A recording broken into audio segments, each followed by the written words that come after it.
ধন্যবাদ। ফেরার পথ আসলে খুবই সহজ, অল্প একটু দূর, বেশি দূরে না তো আপনার। সে চাইলে আসাম সীমান্ত দিয়ে ঢুকতে পারবে, পশ্চিমবাংলার সীমান্ত দিয়ে ঢুকতে পারবে, সে চাইলে বিমানে আসতে পারবে। যেখান থেকে আসুক, আমরা তো পুরো দেশবাসী তাকে রিসিভ করবার জন্য অপেক্ষা করছি। এবং আমার বিশ্বাস সরকারের প্রতিনিধি এখানে আছেন, ওনারা ফুল কেনার টাকা দিবেন। শাহবাগ থেকে যে পরিমাণ ফুল কেনা লাগে, লাল গালিচা দেবেন এয়ারপোর্ট থেকে অথবা সীমান্ত থেকে, কাশিমপুর কেরানীগঞ্জ থেকে। আমাদের পুলিশের প্রিজন ভ্যানগুলো অনেক ব্যস্ত থাকে, তারপর নিশ্চয়ই একটা প্রিজন ভ্যান অবশ্যই পাওয়া যাবে, তাকে যেন হেঁটে আসতে না হয়। সে বিমানবন্দরে আসুক অথবা সীমান্তে আসুক, সে যেন গাড়িতে করে আসতে পারে। আমার বিশ্বাস পুলিশের কাছে এনাফ হাতকড়া আছে, তারা এত আসামির মধ্যেও তাকে একটা হাতকড়া পরানোর ব্যবস্থা করতে পারবেন। তো সার্টেনলি এটা খুবই ইজি একটা ব্যাপার। তো উনি আসুক, আমরা চাই উনি আসুক। মানে উনি বারবার আসি আসি বলে জ্যোৎস্না ফাঁকি দিয়েছে, মানে এর দরকার নেই তো। দেখা যদি না দাও বন্ধু, কথা কইও না। আমরা সবাই তাকে দেখতে চাই, সে আসুক দেশে। সে বাংলাদেশের নাগরিক তো, মানে at the end of the day এই ব্যাপারে তো আমাদের কারোর মধ্যে কোনো কোনো ইয়ে নাই। তিনি বাংলাদেশের নাগরিক, তিনি বাংলাদেশে ফেরবার সব রাইট আছে। তার কাছে যদি পাসপোর্ট না থাকে, তিনি দিল্লিতে বাংলাদেশের হাই কমিশনে যদি আবেদন করেন, তাহলে ট্রাভেল ডকুমেন্ট দেওয়া হবে। তো তাকে দেশে ফেরার ব্যাপারে তো আমি কোনো বাধা দেখতে পাচ্ছি না। এবং বাংলাদেশ সরকারের কোনো আইনি অধিকার নাই তিনি যদি দেশে আসতে চান তাকে বাধা দেবার অথবা ফিরায় দেবার, অথবা তিনি বিমানে আসতে চাইলে তার বিমান ঢুকতে দেওয়া হবে না, এটা করবার সুযোগই নাই। তিনি চাইলে দেশে আসবার সকল আয়োজন অলরেডি রেডি করা আছে। এবং উনি যদি আরও কিছু আয়োজন করতে চান, ওনার নেতাকর্মীরা যারা পলাতক অবস্থা থেকে 10টা বিমানে নাকি করিডোরে আসবেন শুনলাম, কি ধরনের প্রাইভেট জেট টেট করে আসবেন। সবাই আসুক, আমরা সবার জন্য প্রিপেয়ার। তো সবাই বাংলাদেশি নাগরিক ফিরে আসুক, এবং ওনার পরিবারের সদস্যরা তাড়াতাড়ি ফিরলে ভালো হবে। কারণ পত্রিকায় দেখলাম যে উনি সর্বশেষ 3-4 তারিখ পর্যন্ত এনশিওর করেছেন শেখ পরিবারের চাকর বাকর, পিয়ন, পাইক পেয়াদা যারা আছে, এরা পর্যন্ত পালাইছে কিনা। পালানোর পরে, এনশিওর করার পরেই তিনি ইন্ডিয়ার সাথে ডিল করে, ইভেন সীমান্ত ডিলও করছেন। এই যে দেখেন, হাজার হাজার 50,000-এর উপর লোক পালাইছে সীমান্ত দিয়ে। বিএসএফের গুলিতে একটা লোক মূল্য না কেন? লোক মারা গেছে হিউম্যান ট্রাফিকিং, অন্য টাকা পয়সা লেনদেনের যারা মানুষ পাচার করে তাদের গোলাগুলিতে 1-2টা আওয়ামী লীগের নেতা মারা গেছে। বিএসএফের গুলিতে মারা গেল না কেন? কারণ বিএসএফ অ্যালাউ করছে আওয়ামী লীগের নেতাদের মানে পলায়ন করাটাকে। এবং আমাকে মানে ইন্ডিয়ান বেশ কিছু সোর্স বলছে যে যে আপনারা ভিসা দিচ্ছেন না কেন। তারা তো বলতেছে যে আমরা বিদেশি নাগরিক হিসেবে পশ্চিম বাংলায় 50,000-এর বেশি নাগরিক একসাথে আমরা অ্যালাউ করি না, আমরা ভিসাটা এমনভাবে প্রসেস করি আর কি। তো আওয়ামী লীগ পালানোর পরে এই সংখ্যাটা 50,000 পার হয়ে গেছে। এখন তাদেরকে তো সার্ভেলেন্সের ভিতর রাখা লাগে, তাদেরকে তো সিকিউরিটি মানে গোয়েন্দা নজরদারির মধ্যে রাখা লাগে। এর বেশি লোক আসলে আমরা এটা আসলে ম্যানেজ করতে পারবো না, আমরা তাদেরকে সার্ভেলেন্সের মধ্যে রাখতে পারবো না। এবং জন্য দেখবেন যে তারা অ্যালাউ করেই এই ক্রাউডটা কিন্তু কন্ট্রোল করেছে। কিছু মুম্বাইতে পাঠাইছে, কিছু দিল্লিতে পাঠাইছে, টাকা পয়সা যার যেভাবে সামর্থ্য আছে সব কিছু মিলায়। তো আমরা বোধ করছি যে ওনার ফিরতে তো ওনার শুধু সদিচ্ছার ব্যাপার, উনি ওনার পরিবার, ওনার পাইক পেয়াদা, ওনার আত্মীয় স্বজন সবাইকে নিয়ে ফেরুক, আমরা কোনো সমস্যা দেখতে পাচ্ছি না। আচ্ছা, আমরা একটু আরেকটা বিষয় যেতে চাই। বিশ্বব্যাপী রাজনীতির ইতিহাসই তো আসলে দেখা যায় যে যারা বিভিন্ন অভ্যুত্থানের মধ্য দিয়ে আসলে ক্ষমতাচ্যুত হয়েছেন বা পালিয়ে গেছেন বিভিন্ন দেশে, তাদের ভেতরে হাতে গোনা 3 থেকে 4 জনের আসলে পরবর্তীতে তারা ফিরতে পেরেছিলেন এবং ক্ষমতায় বসেছিলেন। বেশিরভাগই স্বাস্থ্যের মুখোমুখি হয়েছেন, আর অনেকে যেসব দেশে তারা রাজনৈতিক আশ্রয় দিয়েছিলেন তারা সেখানে মারা গেছেন। তো আসলে এই যে ফিরে আসার বিষয়টা কেন বারবার হঠাৎ করে আওয়ামী লীগপন্থী যারা আছেন তারা এই জায়গাটাতে কেন বারবার একই কথা বলছেন যে ডিসেম্বরে ফিরে আসবেন? দেখেন, ওই যে গণ অভ্যুত্থানে পালানোর পরে কোনো স্বৈরাচার ক্ষমতায় ফিরে আসে নাই। দক্ষিণ আমেরিকার 1-2টা ঘটনার কথা যেটা বলা হচ্ছে সেটা হচ্ছে সেনাবাহিনীর কুয়ের কারণে সে ক্ষমতাচ্যুত হয়েছে, গণ অভ্যুত্থানের কারণে। ফিলিপাইনে মার্কোস জুনিয়রের কথা বলা হচ্ছে। মার্কোস জুনিয়রের তো আপনার গণ অভ্যুত্থানে 80-এর দশকে সে তো ক্ষমতা থেকে পালায়নি, শুধু বাচ্চা ছেলে। সে বিদেশে বড় হয়েছে, 30-35 বছর পরে সে এসে দল করেছে, রাজনীতি করেছে, গণতন্ত্র করেছে, ভোটে জিতে এসছে। অতএব পতিত কোনো স্বৈরাচার ফিরে আসে নাই। এর কাছাকাছি এক্সাম্পল বললে আমাদেরকে এরশাদকে বলতে হবে। এখন আমি 90-এর স্বৈরাচার বিরোধী আন্দোলনকে অনেকে গণ অভ্যুত্থান বলে, আমি এটাকে গণ অভ্যুত্থান বলি না, এটা স্বৈরাচার বিরোধী আন্দোলন ছিল। এরশাদের এখানে পতন হয়েছে, এবং এই পতনটা এরকম কোনো ভায়োলেন্ট কিছু হয়নি। এরশাদের পুরো 9 বছরের টেনিউরে আমি যতটুকু জানি 30 জনের বেশি লোক মারা যায় নাই পুরো 9 বছরে। তার ব্যাপারে অনেক কথা বলা হয় না, স্বৈরাচার গুলি করে লোক মারছে, হ্যাঁ সত্য। ঢাকাতে মিছিলে গুলি করছে, আওয়ামী লীগের প্রোগ্রামে চিটাগাংয়ে গুলি করে লোকজন মেরেছে, সব মিলিয়ে 30 জনের বেশি হবে না। 100-র উপরের লোক পার ডেতে হত্যা করেছে হাসিনা, এইরকম দিনের সংখ্যাও কয়েক ডজন। মানে পার ডেতে 100-র উপর লোক সে হত্যা করেছে, এরকম দিনের সংখ্যা কয়েক ডজন।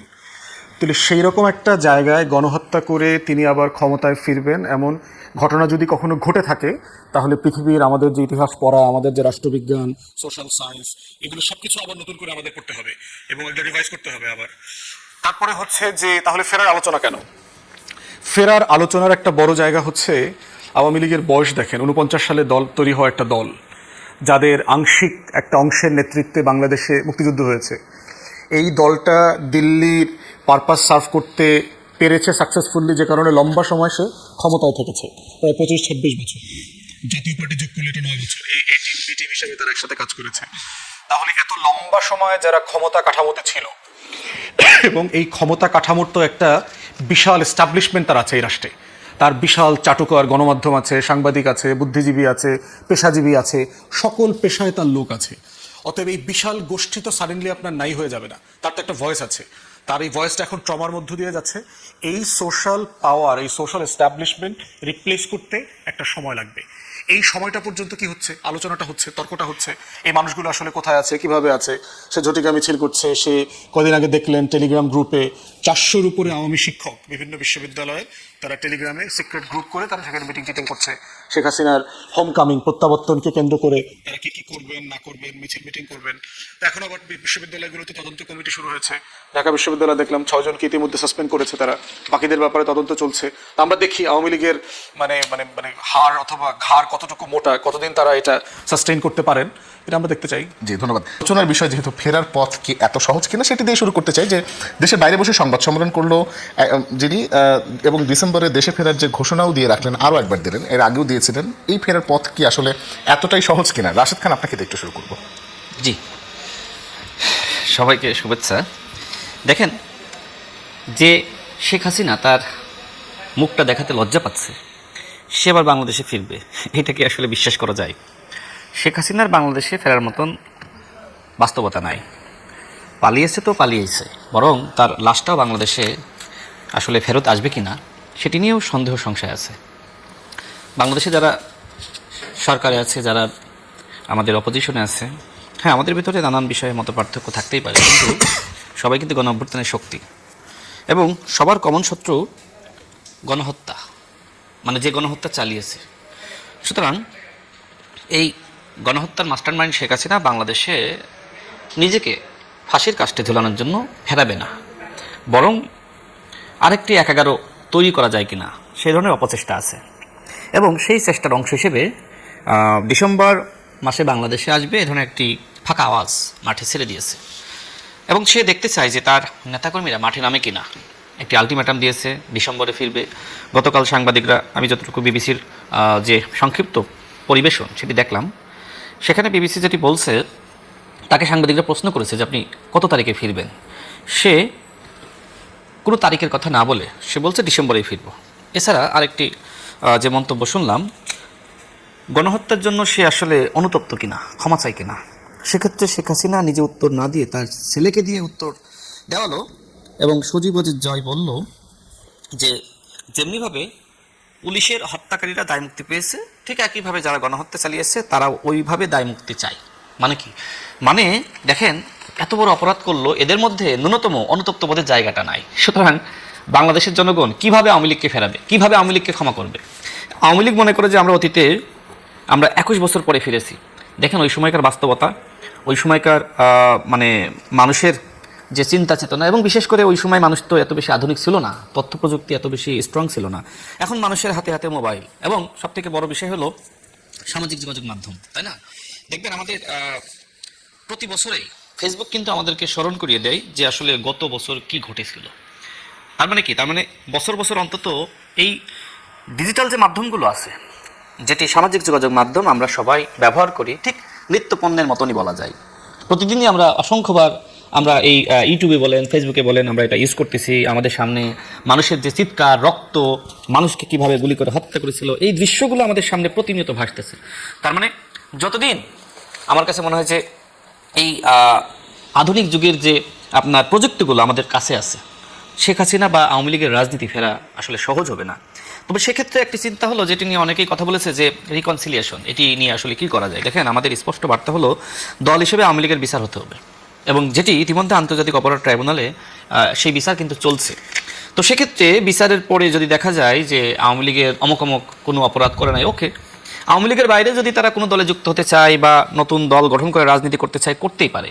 কিন্তু যে আওয়ামী লীগের পতন হয়েছে বাংলাদেশে আর দাফন হয়েছে দিল্লিতে, তার মানে কি আওয়ামী লীগ এখন লাশ হিসেবে তো কবরে গেছে, ওইটার আসলে এখন কোনো অস্তিত্বও নাই, ওটা পচে গেছে, মাটির সাথে মিশে গেছে। সুতরাং আওয়ামী লীগের বা শেখ হাসিনার ফেরা এত সহজ হবে না। সাজাপ্রাপ্ত আসামি দেশের বাইরে বসে বক্তব্য দেয়, এবং যেহেতু ভারতের সঙ্গে বাংলাদেশের একটা বন্দি বিনিময় চুক্তিও আছে, তো সেক্ষেত্রে আসলে সরকার এই বিষয়টাকে তারা কিভাবে ডিল করতে চায় একটু আমাদেরকে জানাবেন। দেখেন, যত চুক্তি থাকুক না কেন, ভারতের যদি সদিচ্ছা না থাকে সেক্ষেত্রে নানান ধরনের অজুহাত সামনে আসবে। এই যে গতকাল শেখ হাসিনা অডিও ভার্সনে তার বক্তব্য উত্থাপন করলো, দেখেন এর প্রেক্ষিতে কিন্তু বাংলাদেশ সরকারের পক্ষ থেকে আমাদের পররাষ্ট্র মন্ত্রণালয় তারা কিন্তু শক্ত অবস্থান নিয়েছে বিবৃতি প্রদানের মাধ্যমে, সেটি অবশ্যই আপনিও দেখেছেন। শেখ হাসিনার এই যে আস্ফালন, এই আস্ফালন করার আসলে সুযোগটা কেন পাচ্ছে সেটি নিয়ে আমি একটু বলি। দেখেন, আমরা গণঅভ্যুত্থানের শক্তি, আমাদের ভিতরে এক ধরনের অসম সম্পর্ক এবং বলা যায় সাংঘর্ষিক সম্পর্ক বিদ্যমান, এবং আমাদের অন্তর্বর্তীকালীন সরকার সেটি সংস্কার নিয়ে বলেন, সংবিধান নিয়ে বলেন, রাষ্ট্রপতি নিয়ে বলেন, বা নানান ইস্যুতে, এমনকি গণঅভ্যুত্থানের কৃতিত্ব, এসব নিয়ে আসলে এক ধরনের অনৈক্য সৃষ্টি করে রেখে গেছে। আমাদেরকে তারা কোনো সমতায় বা কোনো ধরনের মানদণ্ডে আসলে তারা আমাদেরকে রেখে যেতে পারেন না, যে কারণে এখন আমাদের ভিতরে ব্যাপক বিতর্ক, তর্ক বা সাংঘর্ষিক অবস্থান পরিলক্ষিত হচ্ছে। তো এই সুযোগে শেখ হাসিনা ভাবছে যে গণঅভ্যুত্থানের শক্তি তারা তো বিভাজিত, সুতরাং এখন হয়তো আমি ফিরতে পারবো, এবং সে মনে করছে যে যেভাবে আসলে বাংলাদেশে বিরোধী দল তারা 1 মিনিটে সরকার ফেলিয়ে দিবে, কেউ বা বলছে 7 দিনে, কেউ বা বলছে আপনার 24-এ বর্ষা বিপ্লব হয়েছে, 26-এ আবার বর্ষা বিপ্লব হবে, মানে বিএনপি সরকারের পতনের জন্য। একটা বিষয় আমি পর্যবেক্ষণ করছি, সেটি হলো যে আওয়ামী লীগের ভাষা আমাদের ভাষা আর বর্তমানে আমাদের অপোজিশনের ভাষার ভিতরে কোনো পার্থক্য নাই, মানে বিএনপি সরকারকে নিয়ে, মানে আওয়ামী লীগ চাই বিএনপি সরকারের পতন, আবার আমাদের জামাত ইসলাম সহ যে 9 দলীয় জোট, এখন তো 2 দল বের হয়ে গেছে, 9 দলীয় জোট, তারাও চায় আসলে বিএনপি সরকারের পতন। তো সব মিলে এই যে আমাদের অপোজিশন, তারা যেভাবে আসলে রাষ্ট্র পুনর্গঠনে সরকারকে সহযোগিতা না করে প্রতিনিয়ত হুমকি ধামকি দিচ্ছে, দেখেন দ্বন্দ্ব থেকে কিন্তু সংঘাত হয়। দ্বন্দ্ব যদি আমরা মীমাংসা না করতে পারি, সংঘাত অনিবার্য। তার মানে কি, এখন সরকারি দল এবং বিরোধী দল আমাদের ভিতরে দ্বন্দ্ব রয়েছে, এবং এই দ্বন্দ্ব কোথাও কোথাও সংঘর্ষও সৃষ্টি করছে। এটা যখন ব্যাপক মাত্রায় সৃষ্টি হবে, তখন সুযোগটা নেবে কে? আওয়ামী লীগ। এই যে আজকে এক ধরনের হটকারিতা করেই আমাদের জামাত ইসলামের নেতৃত্বাধীন যে 9 দলীয় জোট, তারা সচিবালয় ঘেরাও করলো। সেখানে দেখলাম যে জামাতের আমির, হয়তো জামাত এবং শিবিরের কর্মীরা, আমার কাছে মনে হচ্ছে কোনো অঘটন ঘটাতে যাচ্ছিল, যে কারণে কি এমন ঘটলো যে জামাতের আমির, আমাদের বিরোধী দলীয় নেতা ডাক্তার শফিকুর রহমান, তাদের দলের একজন এমপি ডক্টর শফিকুল ইসলাম মাসুদ, তার মানে কান বরাবর একটা থাপ্পড় মারলো এবং তাকে ধাক্কা দিয়ে সরিয়ে দিল। দেখেন, এই যে একটা মিছিল নিয়ে তারা সচিবালয়ে গেল, এবং সেখানে জামাত শিবিরের কর্মীরা খুব বিক্ষুব্ধ, তারা সচিবালয় ভেঙে ফেলবে, গেট ভেঙে ফেলবে, মারমুখী অবস্থানে। তার মানে তারা আসলে কোন অবস্থানে থাকলে তাদের নেতা তাদের একজন এমপিকে কানে থাপ্পড় মারে, মানে তাকে ধাক্কা দিয়ে সরিয়েও দেয়। তো এই সুযোগটা আমার কাছে মনে হয় যে ঠিক আছে, আজকে এটা স্মুথলি থেমে গেছে, তাই না? আমাদের বিরোধী দল তারা হয়তো তাদের যে নেতা, সেই নেতার ভূমিকার কারণে বা প্রশাসনও বেশ শীতল ছিল বা কঠোর ছিল, যেটি হোক না কেন, ভবিষ্যতে যে সময় মনে করেন যে তারা এই যে সচিবালয় ঘেরাও করতে যাবে, এখন এই যে কর্মীরা, সবাইকে তো আর আপনার চেক করে ঢোকানো যায় না মিছিলে। তো এমন একজন কর্মী মনে করেন যে আওয়ামী লীগের কর্মী জামাতের মিছিলের মধ্যে ঢুকে পড়লো, তার পকেটে বোমা সচিবালয়ের মধ্যে নিক্ষেপ করলো, দেন কি ঘটবে? অর্থাৎ আমি আমাদের অপোজিশনকে বলবো, আপনাদের দাবি দেওয়া থাকতেই পারে, গণতান্ত্রিক রাষ্ট্রে আপনার মতের সাথে আমার মতের ভিন্নতা থাকাটাই স্বাভাবিক। বিশেষ করে জামাত ইসলাম ইসলামিক দল, এবং বিএনপি জাতীয়তাবাদের রাজনীতি করে, আবার এনসিপি নতুন বন্দোবস্তের রাজনীতি করে, এবি পার্টি তারা অধিকার ভিত্তিক রাজনীতি করে। সব মিলে দেখেন, আমরা যারা একসাথে গণঅভ্যুত্থান ঘটিয়েছি, আমাদের মধ্যে কিন্তু অনেক মতপার্থক্য রয়েছে। এখন এই মতপার্থক্যকে যদি আমরা শ্রদ্ধা না করি, তাহলে তো আসলে এই সংকট অনিবার্য, এবং সেটি কিন্তু শুরু হয়েছে। যেমন আমাদের জাতীয় ঐক্যমত কমিশনে যে আলোচনা হয়েছিল, ফুয়াদ ভাই ছিল, আমিও ছিলাম। এখন আমার মতামত একরকম হবে, ফুয়াদ ভাইয়ের মতামত ভিন্ন রকম হবে। তবে সেক্ষেত্রে ডক্টর মোহাম্মদ ইউনূস যে কথা বলেছিলেন যে আমরা যতটুকু বিষয়ে ঐক্যমতে আসতে পারবো ততটুকু সংস্কার এবং এর ভিত্তিতে নির্বাচন। এমনকি বিএনপির পক্ষ থেকে শেষে বলা হয় যে যতটুকু ভিন্নমত থাকবে এটা আমরা আমাদের প্রত্যেকের নির্বাচনী ইস্তেহারে দিব। দেখেন, এর প্রেক্ষিতে পরবর্তীতে কি হলো, আমরা উইথ নোট অফ ডিসেন্ট আমরা একটা জুলাই জাতীয় সনদে স্বাক্ষর করলাম, সেখানে কিন্তু নোট অফ ডিসেন্ট ছিল। তারপরে কি হলো, যে সময় জুলাই জাতীয় সনদ, এটা শেষ করে দিই, 1 মিনিটে শেষ করি, 1 মিনিটে আমাদের আলাদা প্রশ্ন আছে, আমি 1 মিনিটে শেষ করে দিই। এই ইস্যুতে আমার কাছে কোনো প্রশ্ন থাকলে করতে পারেন বা আমি উত্তর দিয়ে দিই। না ঠিক আছে, আমার পৃথক প্রশ্ন আছে, আমরা একটু জি। একটা ছোট বিরতিতে যেতে আমি এক মিনিটে শেষ করলে বিরতিতে যেতে পারেন। জি প্লিজ। আচ্ছা, তো যে কথা বলছিলাম, পরবর্তীতে জুলাই জাতীয় সনদ বাস্তবায়ন আদেশ জারি করলো, এরপরে যে আমাদের কাছে জুলাই জাতীয় সনদটা দিল সেখানে নোট অফ ডিসেন্ট নাই। তার মানে কি অন্তর্বর্তীকালীন সরকার বা সরকারের একটি অংশ পরিকল্পিতভাবে আমাদের ভিতরে এই যে দেখেন কাওয়াজটা তারা কিন্তু রেখে গেছে। দ্বিতীয়ত হলো যে সময় গণভোটের অধ্যাদেশ জারি করলো, 4টা প্রশ্ন একটা উত্তর। আমার কথা হলো যে উইথ নোট অফ ডিসেন্ট এই জুলাই জাতীয় সনদের উপর ভোটে যেতে পারতেন বা যে কোনো একটা প্রশ্ন আসতে পারতো। হ্যাঁ, হতেও পারতো যে এই ভিন্ন মতগুলোতে আমরা কি করবো, হ্যাঁ বা না, আপনি চান কি না চান, সেক্ষেত্রে একটা ভিন্ন বাস্তবতা হতো। কিন্তু আপনি 4টা প্রশ্নের একটা উত্তর দিলেন, তখন কিন্তু বিএনপি সংগ্রামী মহাসচিব প্রতিবাদ জানিয়েছিল। দেখেন বিএনপি যে নির্বাচন ইস্তেহার আপনি নিজেও চেক করতে পারেন, সেখানে স্পষ্টভাবে উল্লেখ করা আছে স্বাক্ষরিত জুলাই জাতীয় সনদের বাস্তবায়ন যদি এদেশের জনগণ আমাদেরকে ভোট দিয়ে দায়িত্বে বসায়। তার মানে কি বিএনপির আগের অবস্থান এবং বর্তমানের অবস্থান কিন্তু একই আছে। হ্যাঁ, আমাদের বিরোধী দলের যে মতামত চিন্তা সেটাকে আমি শ্রদ্ধা জানাই, কিন্তু তাদের তারা যদি বিএনপিকে এইভাবে মানুষের সামনে তুলে ধরার চেষ্টা করে যে বিএনপি প্রতারণা করছে, প্রকৃতপক্ষে বিএনপি ওই সময় যা বলেছিল এখনো একই কথা বলছে। তার মানে কি বিএনপি প্রতারণা করছে না, বরং অন্তর্বর্তীকালীন সরকার যে প্রতারণা রেখে দিয়েছিল বা অনৈক্য রেখে দিয়েছিল সেই প্রতারণাকে পুঁজি করেই মূলত এখন আমাদের এই যে বিরোধী দল তারা কিন্তু এক ধরনের আন্দোলন করছে। তো এটা শেষ কোথায়? এটা শেষ হলো শেখ হাসিনা এই যে আস্ফালন করার আসলে সুযোগটা পাচ্ছে। জি, অনেক ধন্যবাদ। আমরা একটা ছোট বিরতি যাবো, বিরতির পর যখন ফিরছি তখন থাকছে বাকি আলোচনার সঙ্গে থাকুন।